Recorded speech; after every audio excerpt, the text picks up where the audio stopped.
뭐 이런 거죠. 20년 동안 당뇨약 받으시던 분이 알고 보니까 저기 옆에 1,000원짜리 젤리 가져가시던 그런 상황. 아,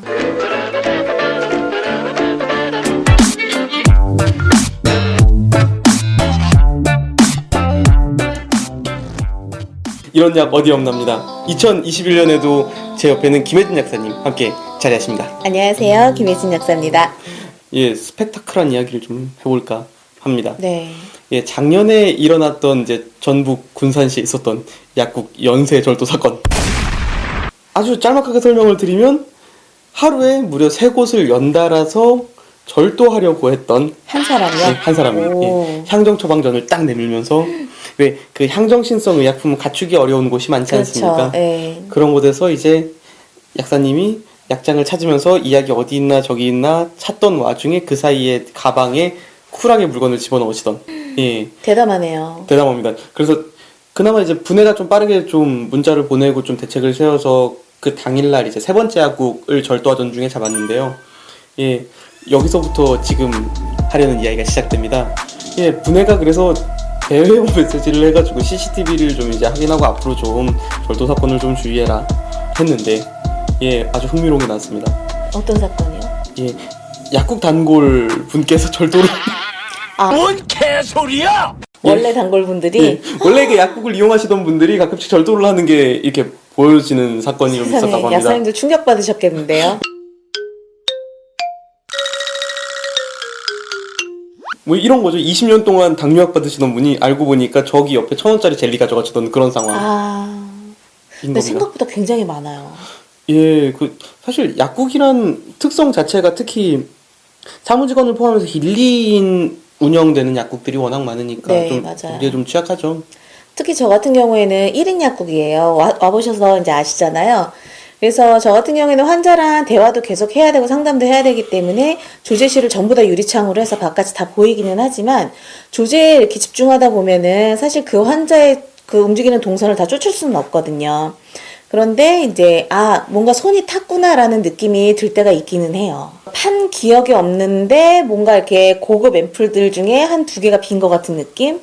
예, 이게 참 옛날 자료긴 합니다만 이제 저희랑 좀 상황은 좀 다릅니다만 외국의 사례가 좀 있습니다. 그러니까 2006년에 이제 그 일본은 드럭스토어에서 약 팔잖아요. 네. 예, 일본 드럭스토어 협회 조사에 따르면은 이제 62개 매장을 대상으로 한 예, 결과에서 48개 매장이 이제 도난 경험이 있었고 이때 1년간 가져간 평균적인 금액이 84만 엔, 그러니까 지금 돈으로 계산하면 한 860만 원 정도? 엄청 많네요. 그러니까 드럭스토어의 사이즈를 계산해 보면 굉장히 큰 금액, 평균적으로 그렇죠. 보면 되게 큰 금액이죠. 그곳 같은 경우는 이제 많은 직원이 있고 CCTV가 있고 한데도 불구하고 이 정도라면은 실제 국내 약국의 특성상 알게 모르게 물건이 사라지는 경우는 꽤 많을 것이다. 네. 라는 좀 추정이 가능해지지요. 사실 뭐 절도 혹시 이렇게 당해보신 경험 같은 경우는 있으신지요? 저는 이제 어떤 분이 약을 집어넣고 가시는데 정말 후다닥 나가는데 제가 저 사람을 잡기 위해서는 이 모든 환자를 다 버리고 슬리퍼를 신고 뛰어나가야 되는 거예요. 너무 달릴 자신이 없어서 그냥 못 잡은 적이 있어요. 놓친 거죠. 자의적 이제. 그렇죠. 자의적으로 놓친 건데 사실 약사님들 입장에서 그 환자 하나하나를 다 일일이 쫓기도 좀 힘들고 이제 그 절도범을 쫓기도 힘들고 그 다음에 뭔가 이렇게 심증과 약간 언뜻 봤지만 그거를 대놓고 가방을 봅시다라고 말을 하기도 참 애매해요. 국내 약국은 특히 이제 신뢰관계가 쌓인 곳들이 있으니까 네, 맞아요. 약사님을 보려고, 즉 약사님의 약국을 방문해서 물건을 사기 위해 오는 쉽게 말하면 이 약국 전용의 환자들이 네. 계시다는 거죠. 그러니까 단골 환자분들이기 때문에 그분과의 어떤 신뢰의 벽을 깨는 행위잖아요. 서로가 의심을 하는 거를. 그래서 차라리 그냥 아니겠지라고 눈을 감는 때도 종종 있습니다. 사실은 눈을 감지 않는 게 정답이긴 합니다. 네. 예. 그럼에도 불구하고 그렇게 할 수밖에 없는 사실 약국의 상황도 있고요. 예. 참 씁쓸해요, 보고 있으면은. 그래도 가끔 이제 이런 사건이 있었어요라고 CCTV를 이렇게 보여주다 보면은 생각보다 이제 많이 집어 넣으시는구나 라는 거를 살펴볼 수가 있죠. 특히 약국 같은 경우는 그 작은 물건들이 오히려 비싸다라는 일종의 통념 같은 것이 존재하는지라. 네. 그래서 가끔 속상한 게 뭐냐면 되게 좋은 분들을 우리가 함께 의심하게 되는 게 아닌가라는 생각이 드는 거예요. 예전에 굉장히 많은 물건을 파는 그런 이제 점포에서 들어가서 구경을 하다 보면은 점원들이 감시의 눈초리를 계속 따라붙는 경우가 있어요. 있죠, 네. 있죠.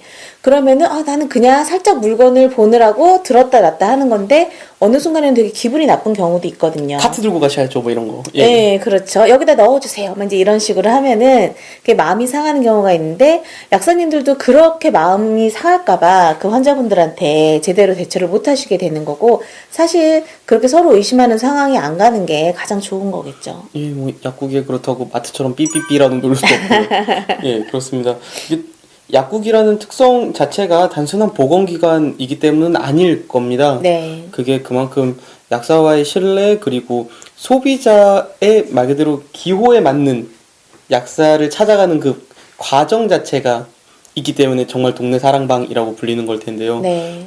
간혹 유혹에 못 이겨 이렇게 탁 물건을 잡게 되실 때 꼭 생각해 주실 점은 약은 나눠 먹는 게 아니고 남의 거를 구워 먹거나 얻어 먹는 것도 아닙니다. 내 본인한테 맞는 약을 꼭 상담을 통해서 구입을 하거나 복용을 하셔야 되거든요.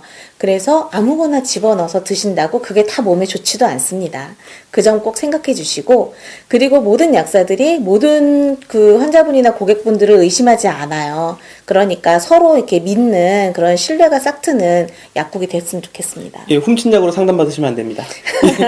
2021년 새로 시작하는 예, 이런 약 어디 없나 였습니다. 예, 그래도 올해는 작년과는 다르게 좀 더 흥미로운 이슈가 있겠죠? 좀 더 즐거운 네, 이슈가. 뭔가 이제 코로나도 많이 안 좋은 의미지만 익숙해졌고 극복하려는 노력이 많이 시작이 되고 있으니까 올 2021년은 조금 더 좋은 뉴스로 많이 찾아뵀으면 좋겠습니다. 올해는 정말로 예, 다사무난한 한 해 되시기를 기원하며 시청자 여러분께 감사 인사를 전합니다. 네, 예, 새해 복 많이 받으십시오. 새해 복 많이 받으세요.